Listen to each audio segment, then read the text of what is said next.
जय योगेश्वर। मैं शायद दुनिया की पहली माँ हूं जो ये नहीं चाहती कि उसके बच्चे कुछ बने। क्यों? क्योंकि 84 लाख योनियां पार करने के बाद मिला ये मानव जीवन इस माया जाल से निकलने का एकमात्र मार्ग है, और कई बार इससे निकलने के लिए एक जन्म भी कम पड़ता है। अगर मैं माँ होकर उनका मार्गदर्शन नहीं करूंगी तो और कौन करेगा? ये बहुत ही दुर्भाग्यपूर्ण है कि अधिकतर माता पिता अपने बच्चों को माया की तरफ धकेल रहे हैं। दिन रात उन्हें अपनी महत्वाकांक्षाओं के पीछे दौड़ाते रहते हैं। उनको अपने बारे में सोचने का वातावरण नहीं बनाते, और धीरे धीरे ये बच्चे दुनिया की शोर में खो जाते हैं सदा सदा के लिए। उन्हें पूरा जीवन यही पता नहीं चलता कि आखिर वो खुद क्या चाहते थे। आज 99% पढ़ाई का उद्देश्य धन प्राप्ति है, जिससे वो बड़ा घर ले सके, बड़ी बड़ी गाड़ियां ले सके, जहां चाहे वहां घूम सके, जो चाहे वो कर सके। इन सभी इच्छाओं के कारण आज बड़ी बड़ी पढ़ाई करने वाले लोग क्या कर रहे हैं? भ्रष्टाचार कर रहे हैं, सबसे नजरें बचाकर चोरी कर रहे हैं, बेईमानी कर रहे हैं, किसी भी पाप से न डरते हुए अपने बैंक बैलेंस भर रहे हैं। और अंत में होगा क्या? वो अपने ही पतन को प्राप्त होकर सदा सदा के लिए इस माया के जाल में उलझे रह जाएंगे।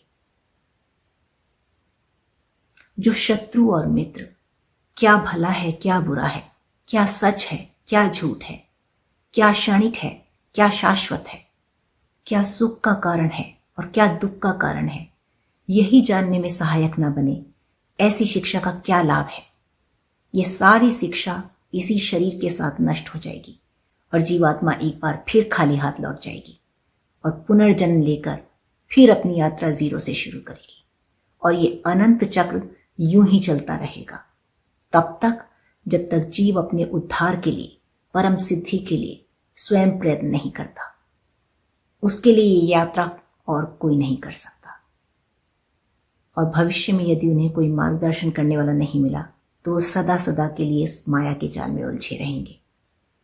और कहीं पाप कर्म करते हुए वो अपने ही पतन को प्राप्त हुए तो ये और भी भयावह स्थिति हो सकती है, क्योंकि अगले जन्म में कौन क्या बनेगा ये सिवाय ईश्वर के और कोई नहीं जान सकता।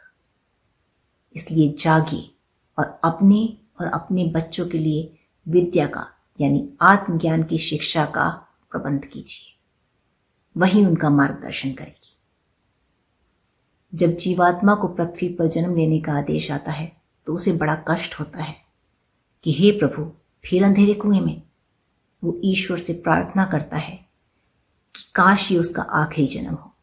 इस बार वो ईश्वर भक्ति करके अपना उद्धार करेगा।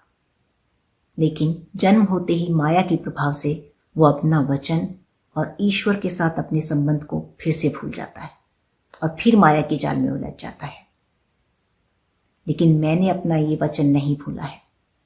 मैंने ये प्रण लिया है कि अपने बच्चों के लिए आत्मज्ञान की शिक्षा का वातावरण बनाऊंगी, जिससे वो अपना और अपने साथ कईयों का उद्धार कर सके।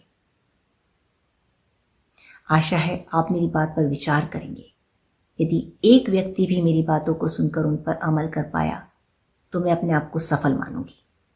मैं अपने योग की शक्ति से कुछ ऐसी घोषणाएं करूंगी जो मुझसे पहले किसी ने नहीं की और मुझे नहीं पता कि भविष्य में कोई करेगा।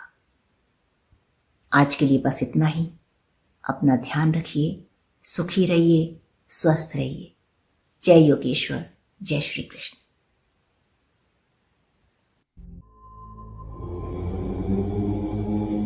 हमारे मिशन से जुड़ने के लिए सब्सक्राइब करना और कमेंट करना नहीं भूलें। हरे कृष्णा।